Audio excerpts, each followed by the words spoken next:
আসসালামু আলাইকুম। আজকে আমি তোমাদেরকে বলবো নটরডেম কলেজে চান্স পাওয়ার জন্য Notre Dame, Holy Cross, Saint Joseph এই তিনটা কলেজে ভর্তি পরীক্ষার মাধ্যমে ক্লাস 11-এ ভর্তি করা হয়। এই তিনটা কলেজে চান্স পাওয়ার জন্য যে অ্যাডমিশন টেস্ট দেওয়া হয়, সেই অ্যাডমিশন টেস্টে ফিজিক্স পার্টটার জন্য কীভাবে প্রিপারেশন নেওয়া দরকার সেটা আমি আজকে তোমাদেরকে বলবো। প্রথম একটা জিনিস তোমরা অনেকেই দেখে থাকবে যে তুমি যখনই কোনো একটা নটরডেম হলি ক্রসের বড় ভাইয়া বা আপুকে জিজ্ঞেস করো যে ভাইয়া আপু, আমি তো এই স্বপ্নের কলেজে পড়তে চাই, আমি কীভাবে প্রিপারেশন নেওয়া শুরু করব। একটা জিনিস তোমরা মাইন্ডে রাখবা বা খেয়াল করবা যে তারা প্রত্যেকে তোমাকে অ্যাট ফার্স্ট মেইন বুকটার উপর ভালো একটা দখল আনার জন্য সাজেশন দিয়ে থাকে। রিগার্ডলেস অফ যেই হোক, সে তোমাদেরকে বলবে যে মেইন বুকটা ভালো মতো আয়ত্ত করো। হ্যাঁ, আমিও তোমাদেরকে বলবো যে তোমরা ফার্স্ট অ্যান্ড ফরমোস্ট মেইন বুকটা খুবই খুবই ভালোভাবে আয়ত্ত করবা। আমি একটা জিনিস কনফিডেন্সের সাথে বলতে পারি যে আমার মেইন বুকগুলোতে বইয়ের লেখা থেকে আমার লেখা বেশি ছিল। তোমরা একটা জিনিস খেয়াল করবা যে আমাদের এখন যে মেইন বুকগুলো আছে সেগুলোতে খুব একটা ভালো ইনফরমেটিভ লেখা কিন্তু লেখা নাই। হয়তো একটা টপিক বলা আছে কিন্তু সেই টপিকটা খুব ভালো মতো ব্যাখ্যা করা নাই। সেটার রিলেটিভে আরও অনেক বেশি ইনফরমেশন দেওয়া দরকার ছিল, অনেক থিওরি বোঝানো দরকার ছিল, কিন্তু সেগুলো কিন্তু দেওয়া নাই। সো আমি যেটা চেষ্টা করতাম যে আমি তো অনেকগুলো ব্যাচে পড়তাম আমার ক্লাস 9-10-এ থাকা অবস্থায়, আমি টিচারদের কাছ থেকে যেই টপিকগুলো দেওয়া আছে কিন্তু সেগুলার জন্য পর্যাপ্ত পরিমাণে ব্যাখ্যা বিশ্লেষণ বা অন্যান্য থিওরি দেওয়া নাই, সেগুলো আমি টিচারদের কাছ থেকে কালেক্ট করে নিজের স্টিকি নোট আকারে অথবা সরাসরি বইয়ে লিখে রাখতাম। এটা আমাকে পরবর্তীতে অনেক হেল্প করছে, সেটা আমি তোমাকে কিছুক্ষণ পর বলবো যে সেটা কোথায় হেল্প করছে। আরেকটা জিনিস বলবো যে তোমরা যে মেন বুকটা পড়বা, তোমরা মেন বুকটার উপর যে ভালো আয়ত্ত আনা বলতে যেটা বোঝায় সেটা হচ্ছে মেইন বুকের যেগুলো আছে সেগুলো তো পড়বাই, তার উপর মেইন বুকের যেগুলো জিনিস তোমরা খেয়াল করবে যে মেইন বুকে এমন অনেক কথা বলা আছে যে তোমরা এটা পরবর্তীতে জানতে পারবে অথবা পরবর্তী উচ্চতর শ্রেণীতে এটা তোমাদেরকে শেখানো হবে। তোমরা সেই টপিকগুলো কিন্তু শিখে রাখবা। মেইন বুকে যতগুলো টপিক টাচ করা হয়েছে তোমরা এগুলা প্রত্যেকটা ভালো মতো নিজেদের আয়ত্তে রাখার চেষ্টা করবা। মেইন বুক পড়া বলতে শুধু মেইন বুকে যেসব থিওরি দেওয়া আছে সেগুলোই না, মেইন বুকে যেসব থিওরির নাম পর্যন্ত নেওয়া হয়েছে সেগুলো পর্যন্ত তোমরা তোমাদের নলেজে রাখার চেষ্টা করবা। এটা তো গেল মেইন বুকের পার্ট। আচ্ছা, 2 নম্বরে যেটা বলবো, তোমরা তো যেহেতু এখন এসএসসি পরীক্ষা দিয়ে দিছো, সো তোমাদেরকে বোর্ড কোশ্চেন করতে বলার কোনো কারণই হয় না, কোনো মানেই হয় না। কিন্তু একটা জিনিস আমি জানি যে তোমরা বোর্ড কোশ্চেন হয়তো বা খুব ভালো মতো সলভ করছো এসএসসি পরীক্ষার আগে, কিন্তু তোমরা ক্যাডেট কলেজ আর জিলা স্কুলের টেস্ট পরীক্ষার প্রশ্নগুলো অনেকে সলভ করো নাই, এবং বেশিরভাগই সলভ করো না, এটা আমার জানা, কারণ আমিও সবগুলো করতে পারি নাই। তোমরা একটা জিনিস খেয়াল করবা যে ক্যাডেট কলেজ আর জিলা স্কুলের টেস্ট পরীক্ষার প্রশ্নে কোশ্চেনটা কিন্তু খুবই খুবই স্ট্যান্ডার্ড করা হয় এবং কিছু ক্ষেত্রে ভালোই হার্ড করা হয়। এখানে আমরা আবার এখন অনেকে অথবা মনে আসতে পারে যে এসএসসির কোশ্চেন আবার কী হার্ড করে। এখানে হার্ড করে বলতে বোঝায় মাল্টিপল চ্যাপ্টারের কোশ্চেন, মাল্টিপল চ্যাপ্টার টপিক থেকে একটা সিকিউ করা। যেরকম তোমাদের অধ্যায় 2 এবং 3 ফিজিক্সের, এগুলো কিন্তু ভালোই পেঁচানো যায় যদি কেউ 2টা চ্যাপ্টার একীভূত করতে চায় কোনো টিচার। সো আমি বলবো যে তোমরা দেখবা যে ক্যাডেট কলেজের জিলা স্কুলের টেস্ট পরীক্ষার প্রশ্নগুলোর মেনলি এমসিকিউ পার্ট এবং কিছু ক্ষেত্রে সিকিউ পার্ট, এই কোশ্চেনগুলো খুবই ভালো করে, খুবই হার্ড করার চেষ্টা করে। আমি বলবো তোমরা সেগুলো সলভ করো, কারণ বোর্ড পরীক্ষায় চেষ্টা করা হয় যে তোমরা যেন সবাই পাশ করে যাও, সবাই যেন একটা ভালো রেজাল্ট করে দেশে পাশের হার অ্যাটলিস্ট বজায় রাখতে পারো। কিন্তু ক্যাডেট কলেজের জেলা স্কুলের টেস্ট পরীক্ষায় কিন্তু সেটার কোনো মূল্য গ্রহণ করা হয় না। সেখানে চেষ্টা করা হয় যে বেস্ট অফ দি বেস্টটা যাতে বের হয়ে আসে। ঠিক সেমভাবে নটরডেম, হলি ক্রস, সেন্ট জোসেফের ভর্তি পরীক্ষায় কিন্তু এটা দেখা হয় যে the cream of the crops, মানে সবচেয়ে ভালো যারা তাদেরকে যেন এই কলেজে পড়ার সুযোগ দেওয়া হয় সেটা বাছাই করার একটা পরীক্ষা। সেটার জন্য কিন্তু সেখানেও খুব একটা ভালো ফিল্ট্রেশন প্রসেস তৈরি করার জন্য কোশ্চেনগুলোর হার্ডনেসটা স্ট্যান্ডার্ডটা খুবই হাই রাখা হয়। সো আমি বলবো সেকেন্ড পয়েন্টে তোমরা ক্যাডেট কলেজ আর জিলা স্কুলের টেস্ট পরীক্ষার সিকিউ আর এমসিকিউ পার্টগুলো সলভ করো। 1 নাম্বার আর 2 নাম্বার গেল। মাঝখানে আমি একটা কথা বলবো, সেটাকে 2.5 নাম্বার পয়েন্ট বলতে চাই, যে তোমরা চেষ্টা করবা যে বিভিন্ন ফিজিক্সের সবগুলো চ্যাপ্টারের দেখবা অনেক মিক্সড করে প্রশ্ন করা যায়। তোমরা সেটা চেষ্টা করবা, তোমরা যদি মিক্স করে প্রশ্ন আসলে সেটা অ্যান্সার করার যোগ্যতা অর্জন করতে পারো সেরকম একটা প্রিপারেশন নেওয়া। হয়তোবা তোমরা যখন টেস্ট পেপার সলভ করো চ্যাপ্টার ওয়াইজ, তখন দেখবা শুধু একটা চ্যাপ্টার থেকে একটা সিকিউ দেওয়া হয়, একটা চ্যাপ্টার অভ্যন্তরে একটা এমসিকিউ করো, সেখানে কিন্তু মাল্টিপল চ্যাপ্টারে মিক্সচার থাকে না। সেক্ষেত্রে তোমরা চেষ্টা করবা যেন মাল্টিপল চ্যাপ্টারে মিক্সচার থাকে, সেভাবে তোমাদের প্রিপারেশনটাকে গোছানো, সেভাবে তোমাদের প্রিপারেশনটা নেওয়া। কারণ এলডিসি ভর্তি পরীক্ষায়, হলিক্রস সেন্ট জোসেফিগুলোর ভর্তি পরীক্ষায়, সেন্ট গ্রেগরি ভর্তি পরীক্ষায় এখানে কিন্তু মাল্টিপল চ্যাপ্টার মিক্স করে প্রশ্ন করা হয় এবং সেটা সবসময় করা হয় এবং সেটা তোমরা মাথায় রেখো। এবং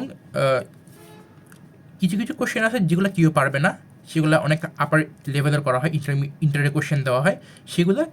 আমি একটা অলওয়েজ কথা বলি যে ভর্তি পরীক্ষায় তুমি যদি কিছু না পারো, মানে যেগুলো কেউ না পারে সেগুলো যদি না পারো কোনো সমস্যা নেই, কঠিন প্রশ্ন না পারলে চান্স মিস যাবে না। কিন্তু যেগুলো সবাই পারে, যেগুলো সহজ প্রশ্ন, যেগুলো মাল্টিপল চ্যাপ্টার মিক্স করা প্রশ্ন কিন্তু বইয়ের অভ্যন্তরের প্রশ্ন এবং এসএসসির লেভেলের প্রশ্ন, সেগুলো যদি তুমি না পারো তখন কিন্তু চান্স মিস যাও, এটা ভালো সম্ভাবনা থাকে। তাই আমি বলবো কঠিন প্রশ্ন না পারলে চান্স মিস যায় না, কিন্তু সহজ প্রশ্ন ভুল করলে চান্স মিস যায়, এটা তোমরা এটা মাথায় রেখো। তার জন্য তোমাদেরকে বলি যে এসএসসি লেভেলের কঠিন প্রশ্নগুলো সলভ করতে যার জন্য তোমরা ক্যাডেট কলেজ, জিলা স্কুলের প্রশ্ন এবং অন্যান্য ব্রেন স্টর্মিং প্রশ্ন যেগুলো এসএসসির থিওরি দিয়ে করা যায় সেগুলো সলভ করবা। 1 নম্বর 2 নম্বর পয়েন্ট গেল। তারপর 3 নম্বর পয়েন্ট, এটা হচ্ছে আমি বলবো one of the most important point of this all, সেটা হচ্ছে নটরডেম হলিক্রস সেন্ট জোসেফের প্রিভিয়াস ইয়ারের প্রশ্নগুলো সলভ করা। এখন তুমি তো প্রশ্ন করতে পারো ভাইয়া এগুলা কলেজের প্রশ্ন উত্তর তো একই পেজে দেওয়া হয়, কোশ্চেনগুলো তো রিলায়েবল সোর্স থেকে কালেক্ট করা যায় না, সো আমরা এগুলো কোত্থেকে সলভ করব? দেখো ভাই, আমি NITER, Udvash, Big Bang সবগুলারই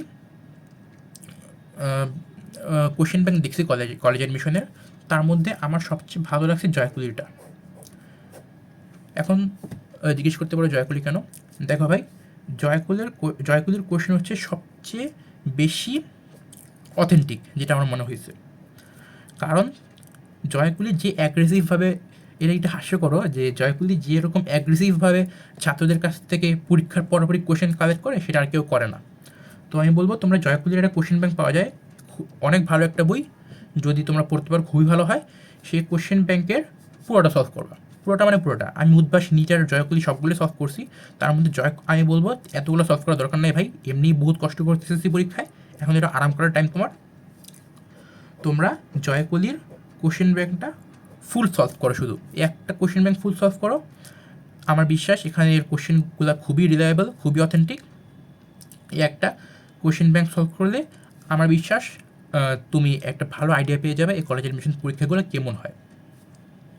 so যদি কোশ্চেন ব্যাংক সলভ করতেই হয়, যেটা অবশ্যই তুমি করবা, সেটার জন্য তুমি জয়কুলির কোশ্চেন ব্যাংক সলভ করতে পারো। এটা তো গেল। ও একটা কথা, নটরডেম হলিক্রস সেন্ট জোসেফের যে প্রিভিয়াস ইয়ারের কোশ্চেন, সেটা তুমি চেষ্টা করবা যে পিছন থেকে শুরু করতে। মানে দেখবে জয়কুলির কোশ্চেন ব্যাংকে 2000 সালের পর থেকে শুরু করে 2025 সাল পর্যন্ত সবগুলো কোশ্চেন দেওয়া আছে। তার মধ্যে আমি বলবো তুমি পিছনের সালগুলো থেকে শুরু করো, আস্তে আস্তে সামনের দিকে আসবা, এটা খুবই তোমার জন্য বেস্ট হবে আমি মনে করি। আরেকটা পয়েন্ট তোমাকে আমি মাঝখানে বলি যে দেখবা এনডিসির কিছু কিছু কোশ্চেন ফুল ইন্টার লেভেলের। আমি আমার একটা এক্সপিরিয়েন্স তোমাকে বলি, শুনো। আমি এনডিসিতে ভর্তি পরীক্ষা সকাল 8টার সেটে দিয়েছিলাম। সেখানে একটা কেমিস্ট্রি একটা কোশ্চেন ছিল, যেটা আমি উদ্ভাস থেকে শিখেছিলাম, যদি না শিখতাম আমি এটা পারতাম না। কেমিস্ট্রির কোশ্চেনটা আমার মনে নাই, কিন্তু কোশ্চেনে যে সূত্রটা লেগেছিল সেটা হচ্ছে S1V1 সমান S2V2। এটা হচ্ছে আমাদের এইচএসসির কেমিস্ট্রি ফার্স্ট পেপারের চ্যাপ্টার 2 গুণগত রসায়নের একটা দ্রাব্যতা সংক্রান্ত একটা সূত্র। এখন বলো একটা এসএসসির পড়া ছাত্র এটা কেমনে জানবে? আমি এটা জানতাম কারণ আমি একটা ভালো টিচারের কাছে পড়তাম আমার ক্লাস 9-10 থাকা অবস্থায়, উনি আমাকে শিখাইছিল।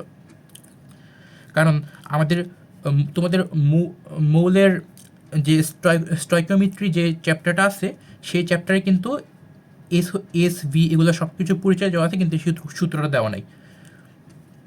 এখানে হচ্ছে এসভি হচ্ছে মূল সংখ্যা, অর্থাৎ প্রথম পাত্রের মূল সংখ্যা সমান দ্বিতীয় পাত্রের মূল সংখ্যার সমান বিভিন্ন শর্তানুসারে।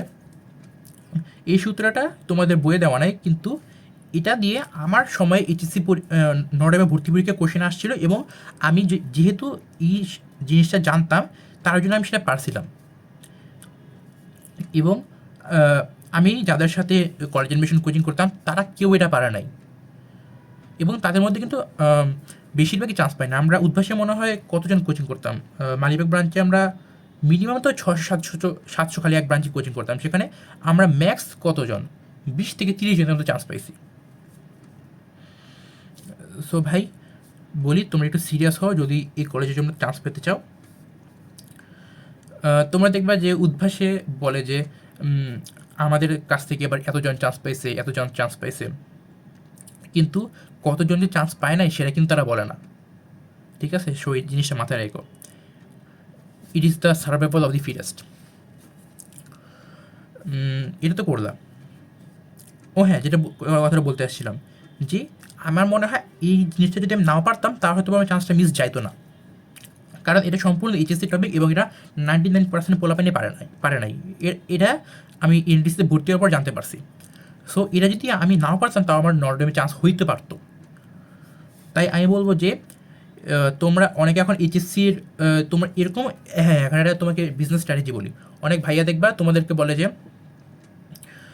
নরডেমে তো এইচএসসি থেকে কোশ্চেন আসে, তাই তোমরা এইচএসসির পড়াটা আগায় রাখো।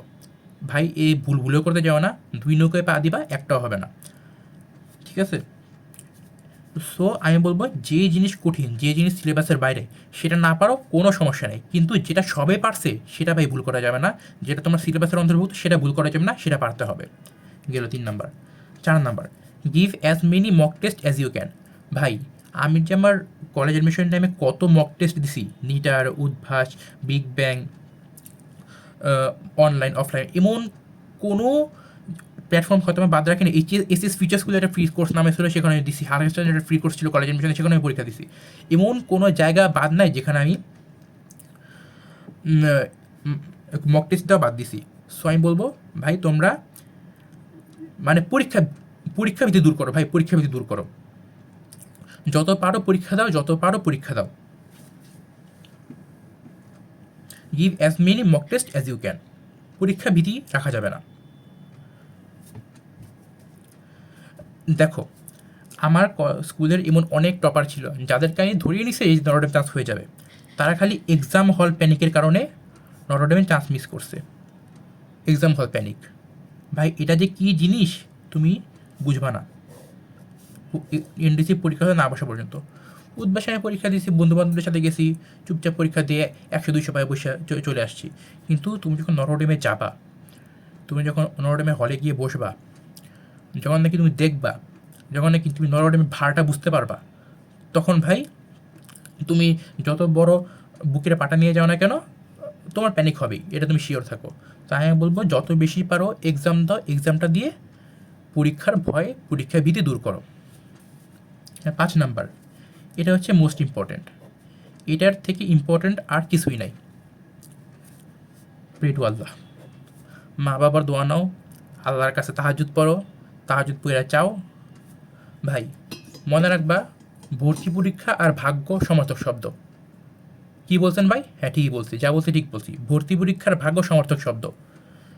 যদি আল্লাহ তোমার ভাগ্যে না রাখে, যা বলছি কিচ্ছু হবে না। এখানে যা লিখছি কিচ্ছু কোনো কাজে দিবে না যদি সেটা তোমার ভাগ্যে না থাকে। তুমি যেটা করতে পারো, পরিশ্রম করতে পারো, আর নিজের সর্বোচ্চটা দিয়ে আল্লাহর কাছে চাও, সৎ পরিশ্রম করো, সৎভাবে আল্লাহর কাছে চাও, ইনশাআল্লাহ আল্লাহ তোমাকে সেটা দিবে। সৎভাবে পরিশ্রম করে দাও এবং আল্লাহর কাছে চাও। আসসালামু আলাইকুম।